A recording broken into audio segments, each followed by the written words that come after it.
পাহাড়ের ঘটনা নিয়ে বিএনপির ইস্যু খোঁজার মতলব ব্যর্থ হবে বলে মন্তব্য করেছেন আওয়ামী লীগের সাধারণ সম্পাদক ও সেতুমন্ত্রী ওবায়দুল কাদের। রবিবার দুপুরে আওয়ামী লীগের সভাপতি ধানমন্ডির রাজনৈতিক কার্যালয়ে এক সংবাদ সম্মেলনে এ মন্তব্য করেন তিনি। বলেন, তাদের আন্দোলনের সক্ষমতা নেই, খালেদা জিয়ার আইনি লড়াইয়েও ব্যর্থ তারা। এ সময় কুকি চীন নিয়ে সরকার শক্ত অবস্থানে রয়েছে বলেও জানান ওবায়দুল কাদের। গভর্নমেন্ট এখন অত্যন্ত সতর্কভাবে অবস্থান নিয়েছে এবং শক্ত অবস্থান নিয়েছে।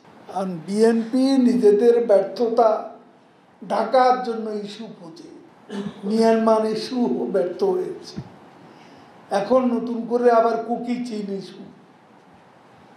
তো এটা এসব সশস্ত্র তৎপরতা, বিচ্ছিন্ন ঘটনা, আমরা মনে করি না যে এটার দ্বারা আমাদের সার্বিক পাহাড়ে শান্তির পরিবেশ ইম্প্যাক্টেড।